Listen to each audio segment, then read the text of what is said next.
Will there ever be a female in Major League Baseball? The answer might seem obvious, but it's not. And many people have opinions on the matter. Quote, probably not. Quote, overwhelmingly unlikely. Quote, I seriously doubt there will ever be a woman who would be physically able to play baseball. It's not a question of skill, just biology. And from former Major League reliever Tom House, quote, I think it's highly improbable. It would have to be a unique set of circumstances for a female to get on a roster on a major league level. If this is true, how did a teenage girl strike out two of the best baseball players who ever lived?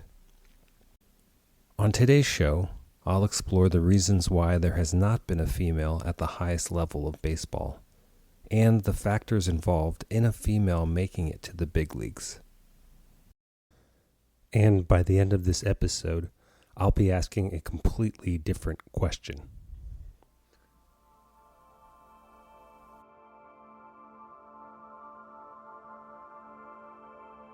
You're listening to the Midnight Library of Baseball, where there are no loud noises, no jarring music, only nostalgic, thought-provoking, emotional stories about baseball.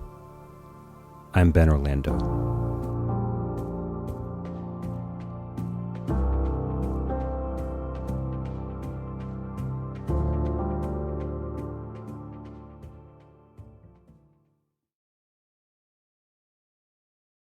In 1931, nearly 100 years ago, a 17-year-old girl named Jackie Mitchell stepped onto the mound of an exhibition game against the New York Yankees.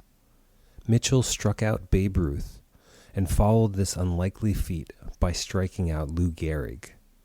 She walked the next batter and was pulled from the game.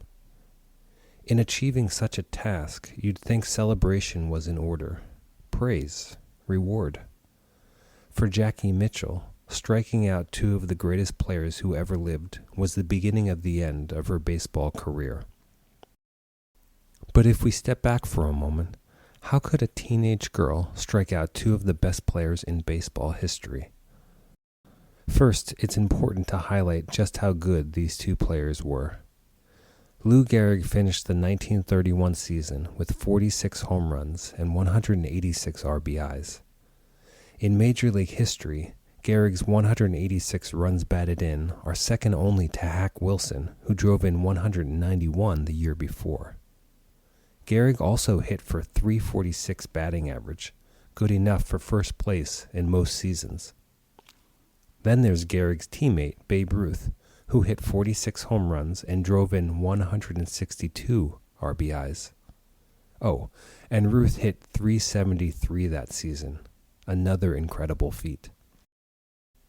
Here's a play-by-play of that day in 1931 from writer Tony Horwitz at the Smithsonian.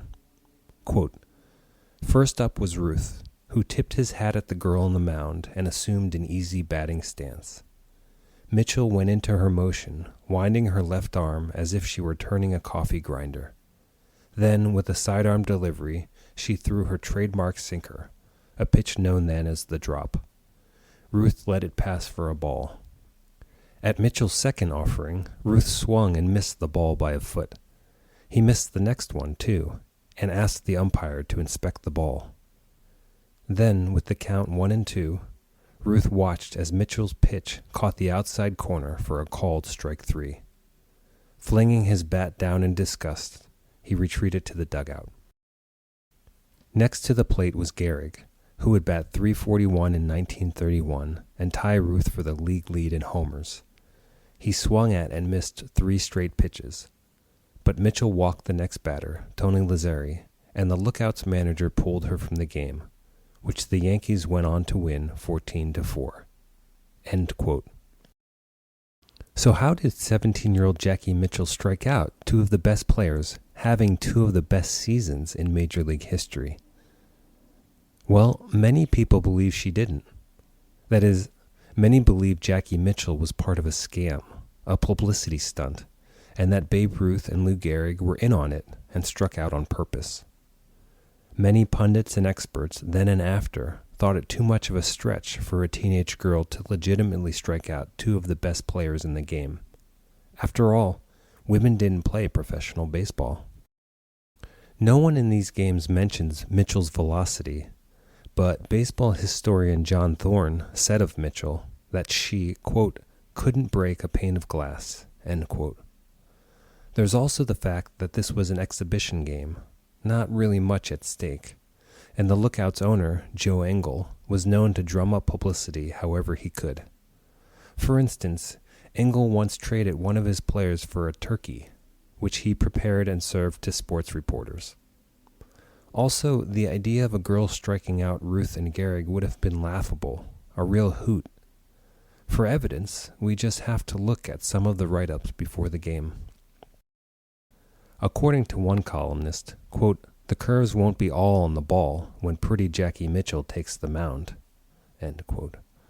Another writer wrote that Mitchell, quote, has a swell change of pace and swings a mean lipstick, end quote. The Chattanooga Daily Times wrote, quote, when not in uniform, Jackie dons an apron and joins in with the household chores. Jackie can take that southpaw flipper and mix a mean batter or swing a wicked broom. Maybe that's where she got so much power in her flinging arm, end quote. So if you're a publicity hound like Joe Engel and you have a chance to pull off the miraculous, aren't you going to take that chance? There's also the question of why the Lookout's manager pulled Mitchell from the game so quickly. She just struck out Babe Ruth and then Lou Gehrig. Sure, she walked Tony Lazzeri next, but why not let her keep pitching if she had the goods? Unless she didn't. Third baseman Ben Chapman, who was due to bat when Mitchell was pulled from the mound, said he suspected Ruth and Gehrig agreed between themselves to strike out. It was a good promotion, a good show, he said. It really packed the house. Deborah Shattuck, a historian of women in baseball, was also skeptical. While Mitchell may have been a good pitcher, according to Shattuck, quote, I really doubt she could hold her own at that level. Historian John Thorne agreed, saying that Gehrig had a good sense of humor, and he would have gone along with Ruth, who liked to stir things up and mess with people. Thorne also said both Gehrig and Ruth liked Joe Engel, the Lookout's owner. There's a lot of evidence that points to a hoax. But what about the other side of the coin? It turns out that Vern Beatrice Mitchell, otherwise known as Jackie, grew up in Chattanooga, Tennessee, and happened to live next door to a man named Dazzy Vance. Who was Dazzy Vance? Well, he was not only a major league pitcher, but one of the best of his day. Vance led the league in strikeouts 6 times and was eventually inducted into the Hall of Fame.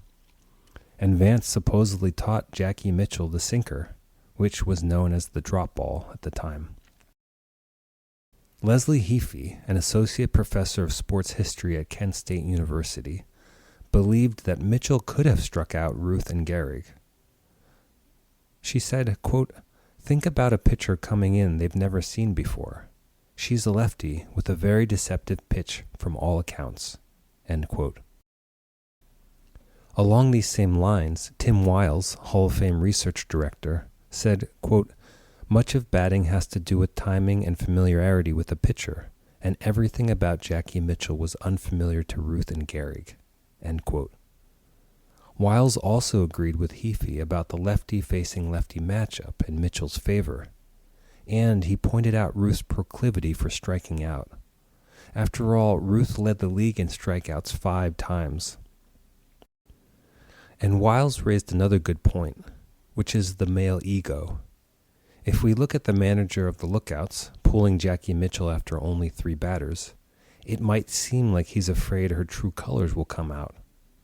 But what if the opposite was true? What if the manager and the good old boys club were afraid she would continue striking out Yankees, continue embarrassing them? According to Wiles, quote, even hitters as great as Ruth and Gehrig would be reluctant to admit they'd been really struck out by a 17-year-old girl. End quote. Here's another point in Mitchell's favor. Yankees pitcher Lefty Grove said their manager Joe McCarthy was so competitive that he wouldn't have instructed the Yankees to strike out. Third baseman Ben Chapman, who was due up next, said he, quote, had no intention of striking out. I planned to hit the ball, end quote. Joe Kovac, who wrote a book about Mitchell titled Jackie Mitchell, the Girl Who Loved Baseball, said, quote, I have coached baseball for 35 years, and when you see a box score and it says you struck out, you struck out. I'm not going to put an asterisk by it, end quote. In 1987, Jackie Mitchell said, quote, why, hell, they were trying damn right, speaking of Ruth and Gehrig. Hell, better hitters than them couldn't hit me. Why should they have been any different? End quote. To be clear, no one involved in the game ever came out and said Ruth and Gehrig let Jackie Mitchell strike them out. And to her dying day, Mitchell swore she struck them out fair and square. I'll come back to Mitchell and what happened to her after this major achievement. But I'd like to go back to a comment from historian John Thorne, who said of Mitchell, quote, she couldn't break a pane of glass, end quote. This comment represents the most commonly held skepticism about females in baseball, athletic ability. When we look at the science, there is no question of a performance gap between male and female athletes. In a peer-reviewed study from 2010, researchers found that the gender gaps between Olympic athletes had not changed in 30 years.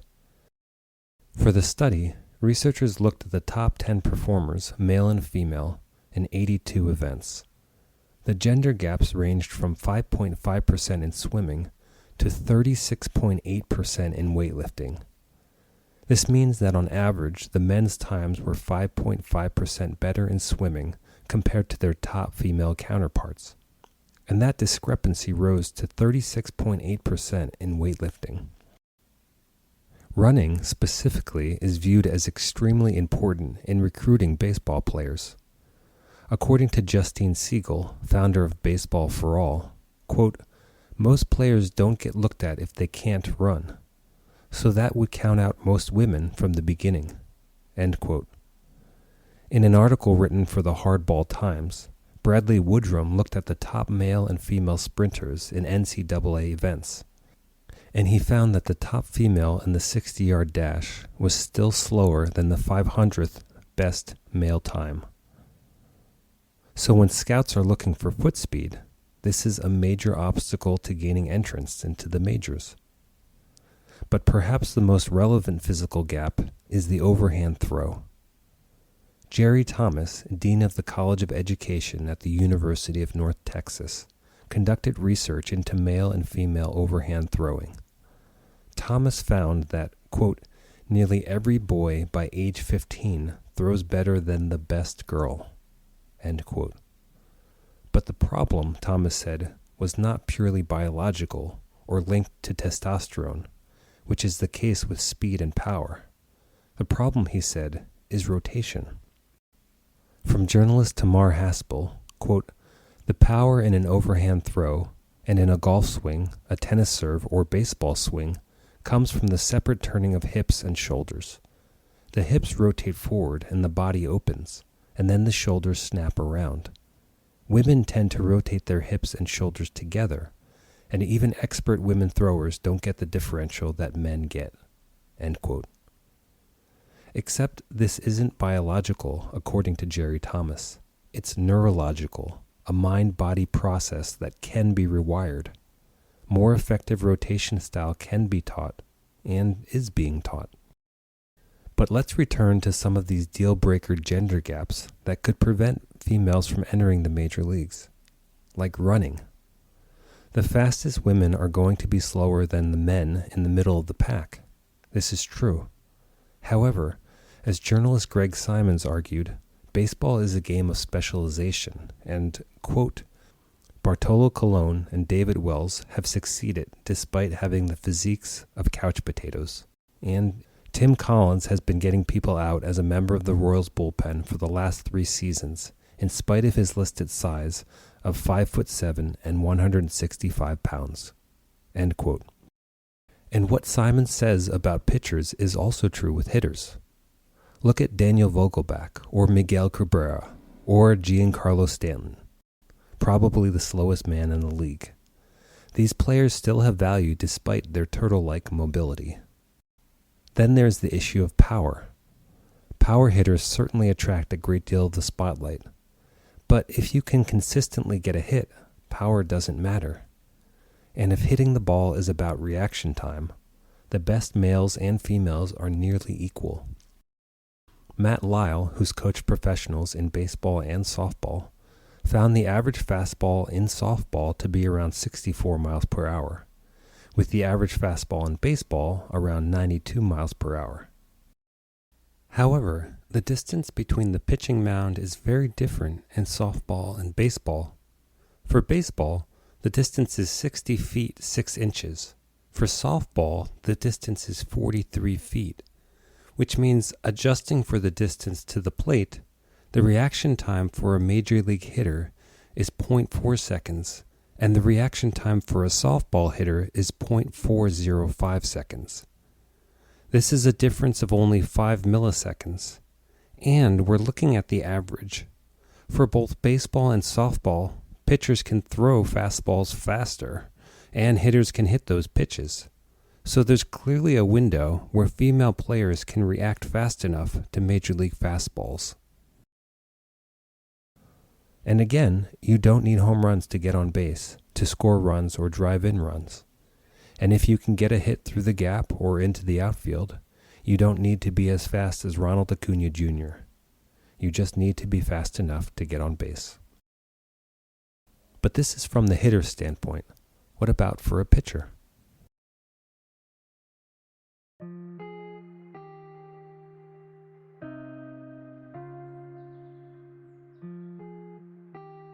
If you like the show and crave more content, you can become a Patreon member, where you'll have access to additional audio episodes, video interviews, and other articles and images linked to the show. Go to Patreon/Midnight Library of Baseball. And since this is a one-man production, every bit of support helps. You can donate at midnightlibraryofbaseball.com, and you can add reviews on iTunes and Spotify. Okay, back to the show.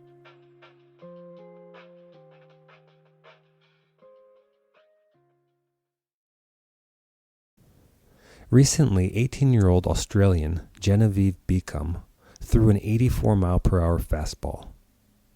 Maybe Beacom is a product of coaches teaching that rotation style to the next generation of women.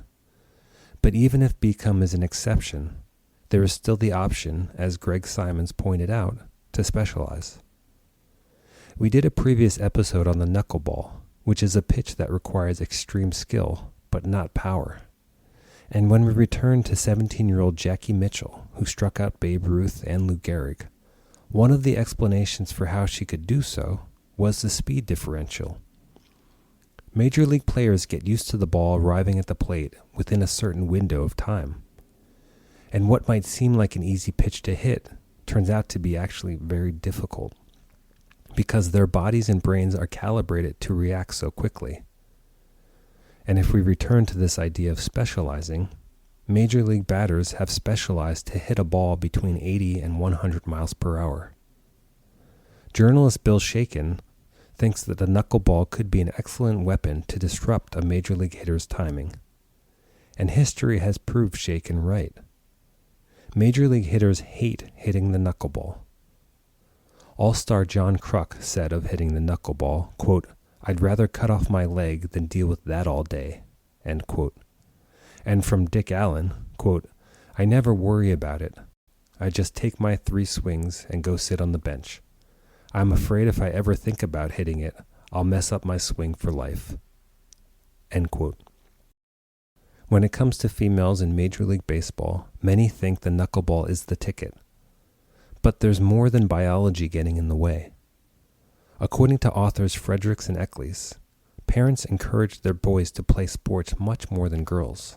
In fact, they encourage their daughters far less in any physical activities, and this leads to a major deficit during crucial years of development. The best years to develop fundamental motor skills are between 2 and 8. After that, it's possible but incredibly difficult to develop. And for girls who are not encouraged to engage in sports and physical activities, they're losing ground to boys from the start. Now add in the biological differences, and you have a nearly insurmountable obstacle if girls decide later on that they want to compete. There's also the isolation of choosing to play baseball with boys instead of softball with girls. And right now the system is set up for girls to follow the softball track, which not only means being accepted and not mocked, but also financial incentives in terms of college scholarships. And here's another important factor. Women in sports are highly sexualized, especially compared to men. According to Elizabeth Daniels in a 2009 paper, quote, when high school and college females saw images of female athletes engaged in sports, their opinions of their own physical abilities increased. But when they saw female athletes in sexualized poses, their self-esteem decreased. End quote. When you're competing at the highest levels, you need all the confidence you can get. And finally, there's simply the world we live in. Just take a moment and consider the sheer volume of conscious and unconscious messaging we're exposed to every day. Male athletes in grade school, middle school, high school, college, and professional leagues, magazines, newspapers, billboards, baseball cards, sports cards in general, television shows, movies with male athletes on center stage, the World Series, the Super Bowl, worldwide televised events repeating the same message over and over and over again. Even if you have nothing to do with sports, you are still exposed to one central message. Males play sports. Males play sports. Sure, occasionally there's a message that females play sports, but these messages are like pieces of seaweed in the ocean. The entire infrastructure of baseball in the United States is set up for men. For a female to succeed, she has to move into that ecosystem almost from birth, and she needs a support system strong enough to overcome the loneliness, and strong enough to challenge the constant messaging, conscious and unconscious, that she lives in a world where only men can be professional athletes, and if women become athletes, they will be sexualized. Given all these truths, there are changes occurring. Currently, Major League Baseball and USA Baseball have programs in place to support and showcase female talent, like MLB Grit, the Trailblazer Series, and the Elite Development Invitational. More girls are playing Little League Baseball, and some are starting to appear in the Little League World Series. And there is a Knuckleball Academy in Los Angeles, California, run by Knuckleball Nation and founder Chris Nolan, where kids and adults can come for training with knuckleball experts and state-of-the-art equipment. To date, we have seen several females rise to some of the highest levels in baseball. In 2022, pitcher Kelsey Whitmore was signed with the Staten Island Ferry Hawks, part of the Atlantic League, which is affiliated with the major leagues. Whitmore throws a variety of pitches, including a 78-mile-per-hour fastball and a knuckle changeup she calls the Thing. Then there's Eri Yoshida, a 5-foot, 1-inch knuckleball pitcher who is trained with Tim Wakefield and has played in professional leagues in the United States, Canada, and Japan, and who, for her first professional plate appearance, got a base hit. These are two of the biggest success stories for females in baseball, but if we look at the whole picture, we can see the systemic problem. Eri Yoshida taught herself how to throw the knuckleball at the age of 14 after watching Tim Wakefield on television. And she started playing baseball at the age of 8, which means she missed out on 6 years of developing her motor skills in these particular areas. Kelsey Whitmore started playing baseball when she was 6, a bit earlier, but she also played softball, which diverted her training and focus on particular muscle groups. So let's return to our original question. Will a female ball player ever make it to the major leagues? Biologically, it's absolutely possible. But why should she? Think of it this way. You're a girl 6, 7, 8, 9 years old. You can take the blue pill or the red pill. If you take the blue pill, you can have friendship, camaraderie, a sense of belonging, a sense of skill and mastery of a craft, with potential for opportunities later in life, in terms of scholarships, national teams, etc. Or you can take the red pill, where you will struggle physically to make the cut, where you will have to work harder just to compete, where you will be with players who don't accept you, who mock you, who shut you out, where you will feel alone and insecure, where everywhere you turn you will absorb messaging that says you are wrong for doing what you're doing, where the scholarships will disappear. And even if you work 4 times as hard as everyone else, there is still a 0.00001 chance you will make it to the top. Considering the current state of our society, our culture, our infrastructure, the question should not be, will a female make it to the big leagues? But why would she want to? A few days after Jackie Mitchell struck out Babe Ruth and Lou Gehrig, baseball commissioner Kennesaw Mountain Landis banned Mitchell from the major leagues, which was a leap as Mitchell was currently in the minor leagues. Landis said women were not fit to play in the majors. Mitchell continued to play for a barnstorming team known as the House of David. With each game, Mitchell's frustration grew. If she had a bad game, the crowd would boo. If she had a good game, they'd say the male opponents were being chivalrous by striking out on purpose. This reality, combined with Mitchell's role as a publicity stunt, caused her to retire from baseball at the age of 23. In 1943, the All-American Women's Professional League was formed, which was highlighted in the film A League of Their Own. The league invited Mitchell to play, and in 1943 Mitchell would have been only 29. Still, she refused to come out of retirement. She was done with baseball. Mitchell went on to work at her father's optometry office in Chattanooga, Tennessee, and died in 1987 at the age of 73. In 1952, females were formally banned from Major League Baseball, and the president of the minor leagues at the time said no contract with women would be signed because it was not, quote, in the best interest of baseball that such travesties be tolerated, end quote. The ban wasn't lifted until 1992. So, a world where a female is even allowed to play Major League Baseball is only, at this point, 1 generation old. That's the end of the show. You can find the podcast at my website, midnightlibraryofbaseball.com, and you can subscribe on iTunes, Spotify, Podbean, Google Podcasts, and a variety of other platforms. You can also find me on Instagram at Midnight Library of Baseball and on Facebook. The music is A Long Way by Sergei Pavkin at Pixabay. Good night.